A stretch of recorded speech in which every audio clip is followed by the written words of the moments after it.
Министре, добро утро и добре дојдовте во утринската програма на Јавниот сервис. Добро утро, благодарам на поканата. Избрана е новата влада. Би сакал и така да го започнеме интервјуто. Кои се вашите очекувања околу предизвиците со кои што заедно како владин состав би требало да се соочите во следниот период?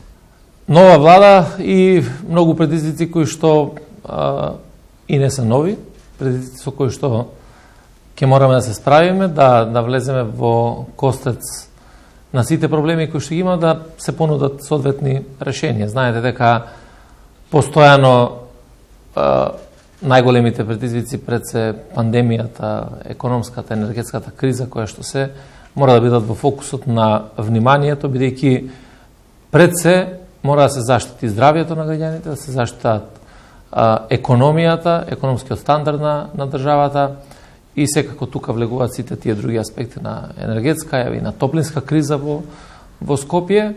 Меѓутоа, за сето тоа постојат решенија, постои тим кој што работи на решение на сите овие проблеми. Навистина очекувам дека ќе имаме успешно справување со состојбите. Впрочем, како што владата знаеше да понуди решение кога се работеше за топлинската енергија во Скопје за многу кратко време, да излеземе со решение да се стабилизира состојбата, така да сите тие наши капацитети кои што ги имаме во рамките на владата се ставени на располагање во интерес на државата и на граѓаните. Така, какви се состојбите внатре со коалицијските партнери? Имаме стабилно мнозинство кое што е проширено, значи една стабилна парламентарна поддршка, тоа овозможува носење на одлуки, реализација на визијата која што има владата и програмските определби, така да во тој дел навистина очекувам дека ефикасно ќе се работи и во собранието и во владата и да ги исполниме очекувањата кои што ги имаат граѓаните од нас. Така, во посета на земјава и новиот бугарски премиер, господинот Петков, како гледате на посетата, кои се вашите предвидувања за тоа како годинава би се движел спорот кој што го имаме со Бугарија? Очекувате ли решение? Посетата секако е пријателска, пораката која што се праќа со ова посета е обострана, порака на подадена рака, порака на пријателство, порака на диалог. Секое решение може да се постигне само ако имаме диалог, пред тоа почитувајќи ги двете страни, достоинството и на нашата земја, на граѓаните, на македонскиот народ, достоинството исто така и на Бугарија, и треба да се разговара во рамките на црвените линии кои што ги имаме воспоставено во парламентарниот дом. Дали недобивањето датум годинава би можело да се одрази на безбедносната состојба на државата? Република Северна Македонија е стабилна и безбедна и нема индикации никакви дека може да биде нарушена безбедноста. Дополнително знаете дека сме членка на НАТО, еден од најголемите војно-политички сојузи, така да во тој дел апсолутно нема никаква загриженост. Отварањето на преговорите за членство се многу значени за да го промениме системот. Сите ги посакуваме европските вредности, начинот на европско функционирање на институциите. Тоа може да дојде само во рамките на преговорите и да тие принципи кои што ги применуваат европските држави се применуваат како принципи на работење, принципи на одговорност, на посветеност, на честност во работењето и на крајот принципот кој што ќе го остварува интересот на државата и на граѓаните. И тоа е таа голема вредност која што ќе се добие со почетокот на преговорите за членство со Европската унија. Така, би сакал сега во вториот дел од интервјуто малку и за работата на министерството со кое што раководите. Го снимаме интервјуто на почетокот од новата 2022 година, па би сакал прво едно резиме за тоа каква беше 2021 година според податоците и анализите кои што ги имате како министерство. Секако дека ние секоја година правиме детална анализа за тоа како завршуваме со една година, за да можеме да ги видиме резултатите, да ги видиме слабостите, да видиме каде имаме сериозен простор да го подобриме работењето. Јас сум во принцип човек кој што и таму каде што имаме добри резултати бараме да бидеме уште подобри. И тоа е благодарност на целиот мој тим кој што работи во Министерството за внатрешни работи. Сите овие постигнувања кои што ги имаме е благодарение на таа тимска работа, на посветеност и на одговорност спрема нашите граѓани. безбедноста секако е база, основа за се, за надградба во општеството. 2021 година можеме да заклучиме дека е година со извонредни резултати, заради тоа што имаме намалување на криминалитетот, значи намалување на кривичните дела, ако споредиме 2020-2021 година. Секако дека до крајот на јануари ќе ги подготвиме сите извештаи, за тоа дополнително пред македонската јавност ќе излеземе и пред сите вас медиумите со детален брифинг по одделно за работењето на Министерството по секоја линија и од криминалитетот и другите аспекти кои што ги покрива Министерството за внатрешни работи. 2020 година беше година во која што имавме резултати кои што ни се најдобри во последните 30 години. Оваа година гледаме подобрување на тие резултати кои што сме ги имале. Тоа покажува дека навистина мотивираноста, но пред се доброто стратешко поставување на Министерството за внатрешни работи во остварувањето на своите надлежности дава резултати. Наши приоритети беа борбата против организиран криминал и корупција, справувањето или борбата против тероризмот, илегалната миграција и трговијата со луѓе, сајбер безбедноста, клучни во работењето, секако дека многу време и енергија посветивме и на барање на криминалци, лица кои што се бараат со потерници, тоа со повеќе годишни потерници. Работевме интензивно во делот на сообраќајот, работевме во подобрувањето на условите за работа, опремата, инфраструктурата во Министерството за внатрешни работи. Сето тоа дава за право да бидеме задоволни со тоа што сме го постигнале.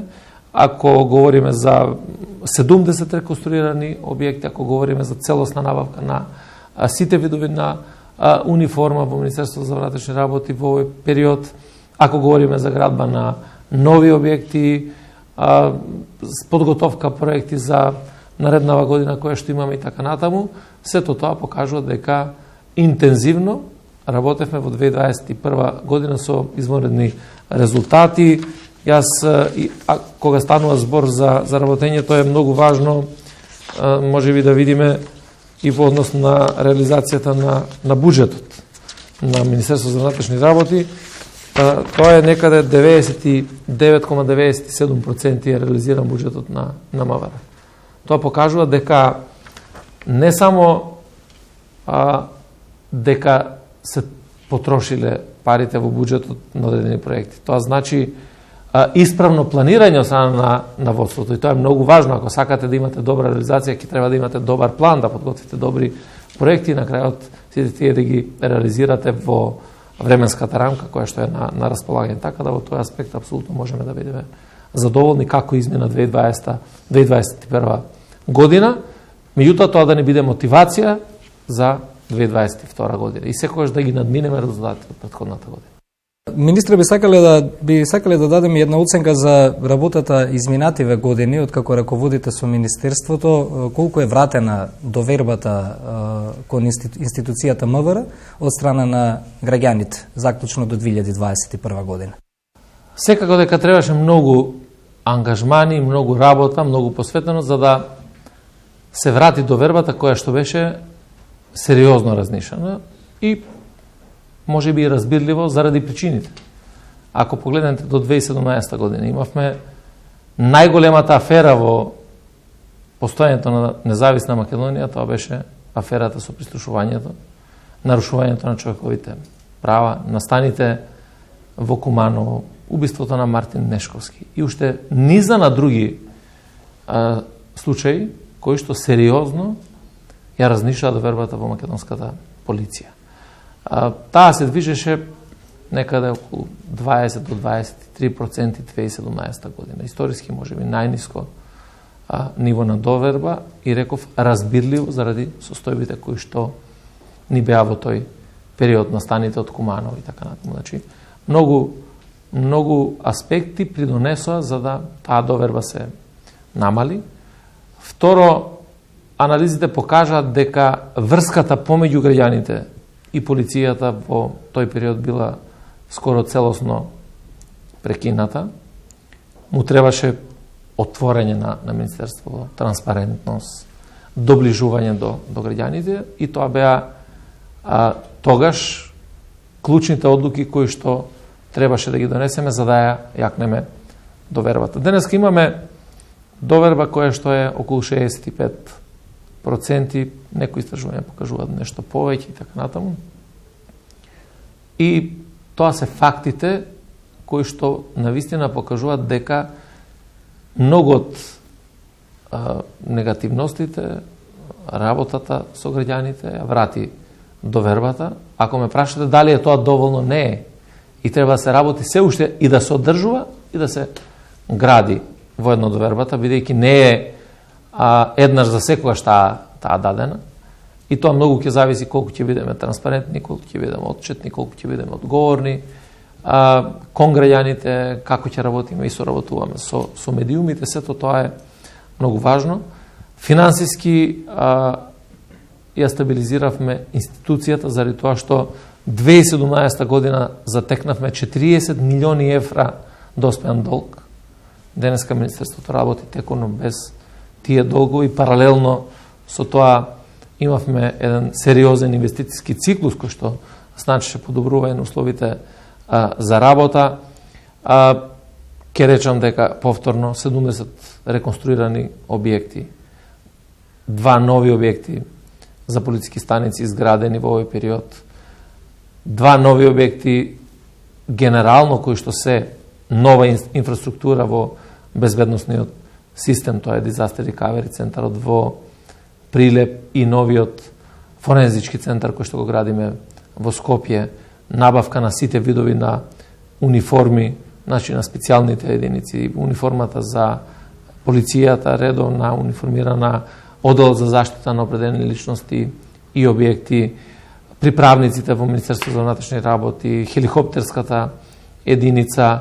Сето тоа не беше набавено многу години. Прв пат после многу години се набави комплетна спортска опрема за сите полициски службеници. Исплативме 3 бонус плати за прековремени работни часови. Со тоа е оневозможено преку тужби да ги добиваат овие права вработените и на тој начин да трошиме милионски суми финански средства кои што можеме да ги насочиме кон нешто друго.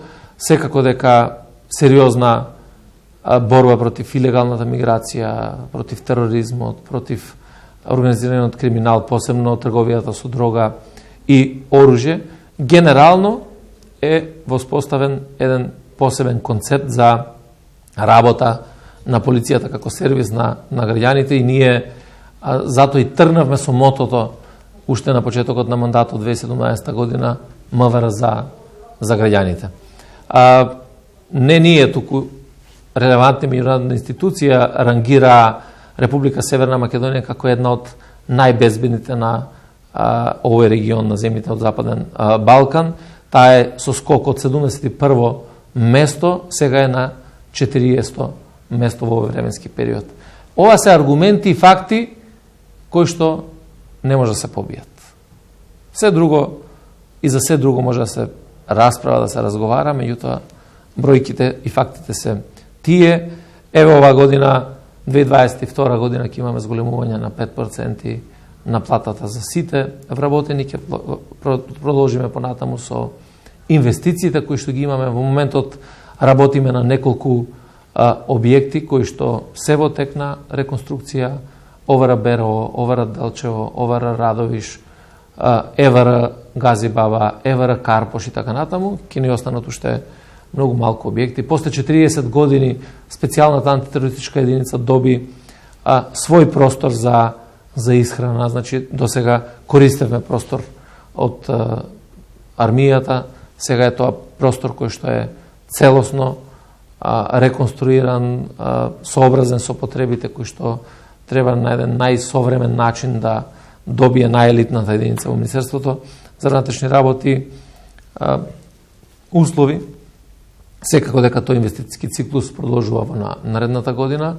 3 клучни проекти најавувам за 2022 година. Тоа е целосна реконструкција на Оделението за управни работи во Скопје, значи издавањето на пасоши на лични карти, со целосна реконструкција, со поставување на еден нов концепт кој што би бил подобар за граѓаните, нов концепт на тоа како ќе се одвива целиот тој процес, многу поблизок за граѓаните.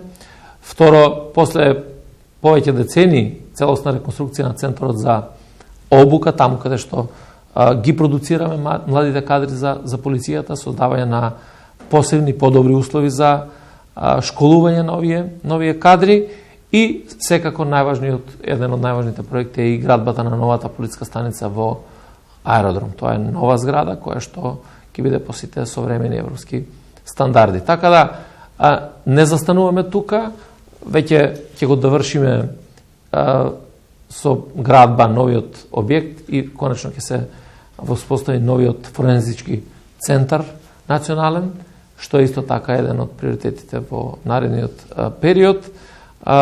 И 2022 година ќе биде година во која што ќе извршиме набавка на нови возила, и тоа за оперативни потреби, не возила кои што би се користеле за функционери, туку возила кои што се за оперативни потреби на полицијата. Имајќи предвид дека последната набавка е некаде 2008 година, тоа се премногу истрошени, амортизирани возила, создаваат премногу трошоци за Министерството.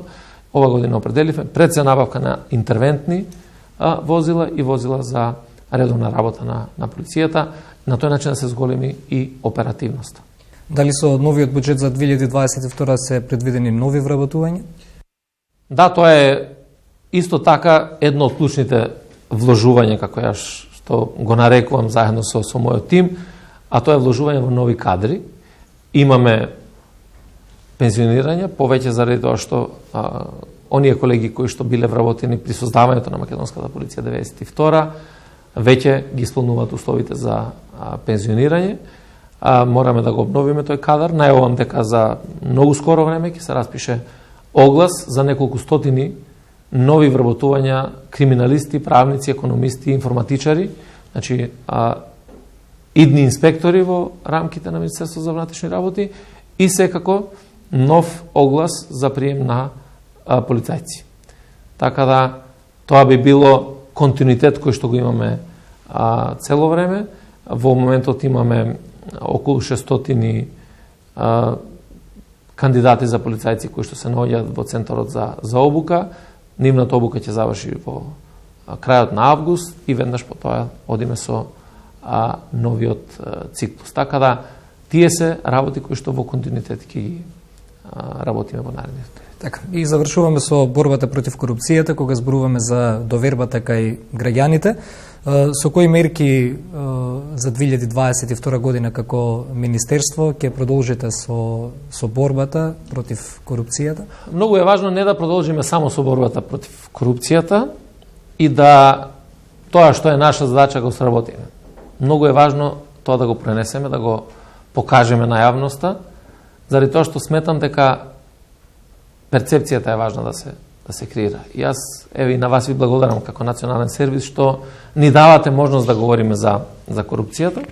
2020 година кога ќе направиме споредба со 2021 година, ни имаме откривачка функција на полицијата против корупција која што е зголемена за 50% од тоа што било во 2020 година. Ако 2020 година сме имале 77 откриени кривични дела, 2021 имавме 114 кривични дела, или вкупната сума или штета е 97,3 милиони денари. Ова покажува дека има сериозна борба и посветеност против корупцијата. Меѓутоа, исто така покажа дека тоа треба повеќе да се презентира во јавноста и да работиме сите заедно на јакнењето на јавната свест кај граѓаните дека мора да ја пријавуваат корупцијата. Најголемиот дел од овие кривични дела се однесуваат на злоупотребата на службената положба и овластувањето. Секако дека во општеството мора да се изградат механизми, политики, мерки, преку кои што самите институции ќе работат на отпорност на корупција во собствените редови, ние тоа го правиме, и преку јакнењето на одделот за внатрешна контрола и професионални стандарди, и преку создавањето на надворешниот механизам на контрола на полицијата, преку создавање на посебно одделение кое што работи на законските пречекорувања или на овластувањата на полициските службеници во составот на одделението за организиран криминал на јавното обвинителство. Извршивме набавка во теќе целосна инсталација, монтажа на софтверските решенија за боди камери за сите полицајци во сообраќајна полиција низ секторите за внатрешни работи и сите гранични премини, секој полициски службеник кој што работи на граничните премини ќе има боди камера. Тоа значи дека сите действија кои што ќе бидат превземени ќе бидат снимени. Тоа ќе создаде отпорност или намалување на можноста на нивото на корупција внатре во институцијата. Меѓутоа, секако дека основно е и граѓаните во секој еден момент тоа да го пријавуваат, да соработуваат и сите заедно да придонесеме кон намалувањето на корупцијата како еден од клучните фактори за просперитет и развој на државата. Благодарам за ова интервју и како министер и како член на владата, благодарам за отвореноста и транспарентноста пред медиумите. Верувам на успешна соработка во 2022. Како е досега? Благодарам. Јас посакувам соработката да ја зајакнеме, да ја продлабочиме, да ја зголемиме. Ви благодарам и на вас што секогаш не следите за активностите, да ве повикам и понатаму тоа да го правите, заради тоа што тоа е интерес на граѓаните и за нас како министерство и за вас како јавен сектор, да им ги пружиме сите информации, да бидеме транспарентни и да помогнеме сите заедно во јакнењето на безбедноста на државата.